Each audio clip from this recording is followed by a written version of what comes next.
Sesaat lagi Anda akan mendengarkan program Renungan Sahabat Seperjalanan bersama Pendeta Wendy Pratama. Selamat mendengarkan.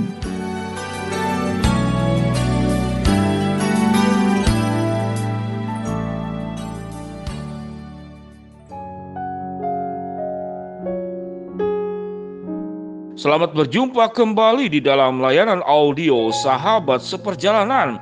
Hari ini adalah hari Minggu 30 Januari 2022. Tema renungan dan saat teduh kita dengan judul Berdiri di Tepian. Firman Tuhan terambil dalam Lukas 5 ayat yang pertama. Pada suatu kali Yesus berdiri di pantai Danau Genesaret, sedang orang banyak mengerumuni dia hendak mendengarkan firman Allah. Mari kita berdoa. Bapa yang di dalam sorga, kami ingin belajar hidup ini tidak selalu kami berada di posisi tengah, selalu menjadi pusat perhatian, pusat pujian, dan pusat segalanya. Terkadang kami hidup ada di tepian, di pinggiran, di sudut-sudut, dan kami mau belajar tentang makna hidup yang sesungguhnya. Dalam nama Tuhan Yesus kami berdoa, amin. Shalom sahabat seperjalanan yang dikasihi Tuhan. Kalimat berdiri di tepian itu terambil dari lirik lagu yang judulnya Kita Pusakata. Syairnya demikian: aku berdiri di tepian ruang hampa yang tak pernah terisi oleh rasa. Tuk bertahan menoleh ke belakang, hanya suaramu yang jelas memanggil namaku. Ini adalah puisi kisah cinta.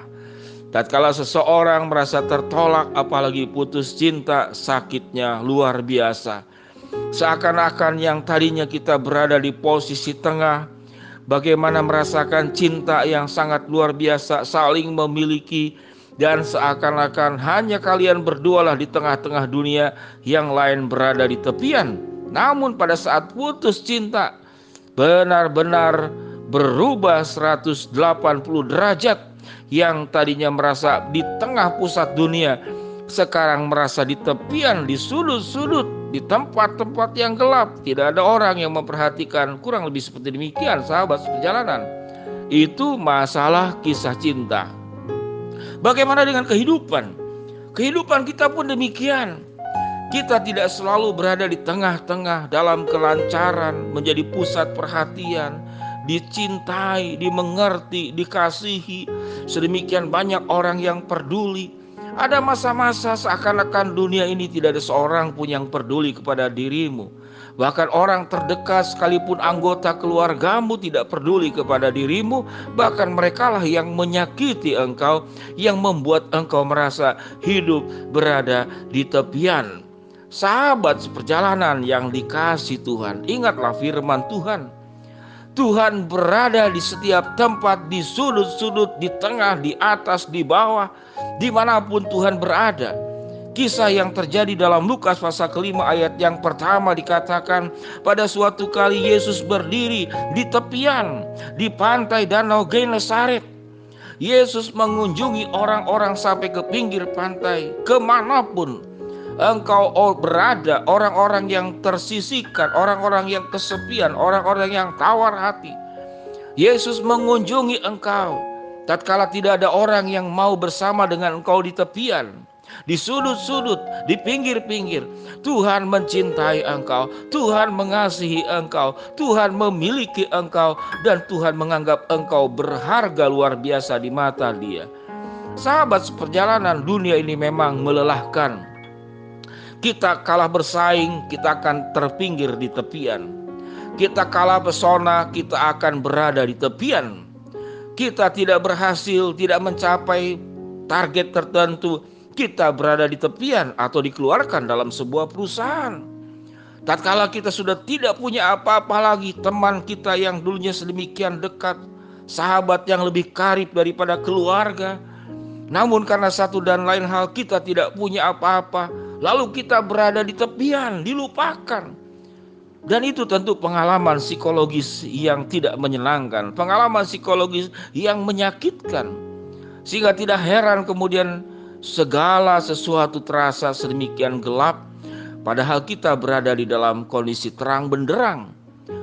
Terasa segala sesuatu menjadi sepi, sedangkan kita berada di kerumunan dan keramaian orang. Sahabat perjalanan yang dikasihi Tuhan, kalau kita punya perasaan-perasaan yang seperti demikian, ingatlah, ada satu pribadi yaitu Tuhan Yesus yang rela hadir di sudut manapun dalam kehidupanmu. Dia yang mau hadir di tepian Danau Genesaret untuk mengabarkan kabar kebaikan, di mana sedang orang banyak dikatakan mengerumuni Yesus untuk mendengarkan firman Allah.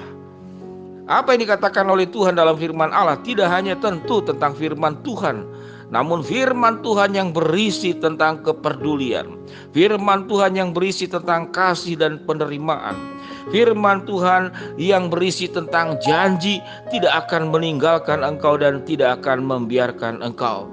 Sahabat seperjalanan, pada saat engkau mendengarkan sahabat seperjalanan ini, mungkin engkau tidak punya masalah dengan merasa hidup di tepian.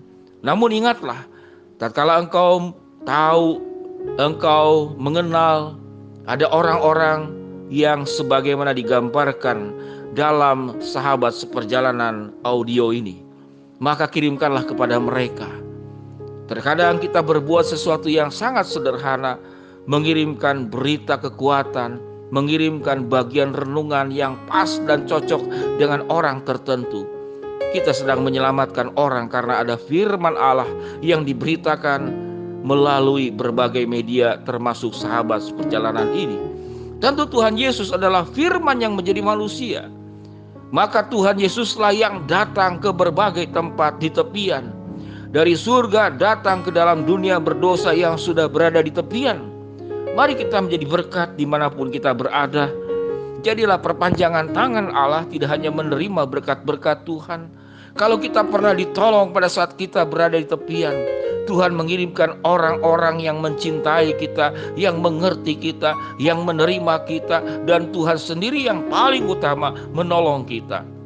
Maukah kita belajar peduli kepada mereka-mereka yang sedang berada di tepian, di tepian kondisi ekonomi yang sulit, di tepian oleh kondisi kesehatan yang memburuk, di tepian karena hancurnya rumah tangga, di tepian karena rasa tertolak dan sakit yang tidak kunjung sembuh yang ada dalam pikiran dan perasaan seseorang. Maka jadilah utusan-utusan Allah untuk memberkati mereka, sahabat seperjalanan. Karena berkat yang hanya berhenti pada diri kita, maka kita menjadi laut mati yang tidak memberikan kehidupan. Yang terjadi hanyalah kumpulan garam yang ada dalam kehidupan kita. Biarlah kita menjadi air yang mengalir. Kita ditolong Tuhan pada saat berada di tepian. Dan Tuhan setelah menolong kita, maka Tuhan memanggil engkau untuk memberkati dan menolong orang-orang lain juga yang berada di tepian. Bagaimana caranya? Doakanlah mereka. Bagaimana caranya? Dengarkanlah keluhan mereka. Bagaimana caranya? Berdoalah kepada Tuhan. Apa yang harus engkau lakukan dengan hikmat bijaksana Tuhan untuk menolong mereka-mereka yang berada di tepian. Sahabat seperjalanan, Allah menempatkan kita di tengah-tengah cintanya. Allah menempatkan kita di tengah-tengah kasihnya. Allah menempatkan kita di tengah-tengah penerimaannya yang sempurna. Tidak ada kata berdiri di tepian, karena kita selalu ada di tengah-tengah kasih, cinta, dan hatinya Tuhan. Mari sahabat seperjalanan, diberkatilah mereka yang sudah diselamatkan dari hidup berdiri di tepian. Dan engkau dipanggil untuk memberkati agar banyak orang yang sedang hidup berdiri di tepian terselamatkan dan berada di tengah-tengah cinta, kasih, dan penerimaan Tuhan. Mari kita berdoa.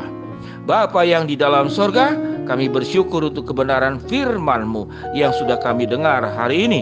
Hamba-Mu berdoa buat sahabat perjalanan yang sedang sakit, Tuhan jamah sembuhkan.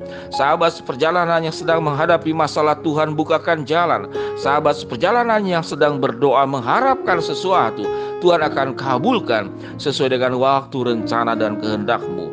Di dalam nama Tuhan Yesus kami berdoa. Amin. Shalom sahabat seperjalanan, Tuhan memberkati kita semua. Amin.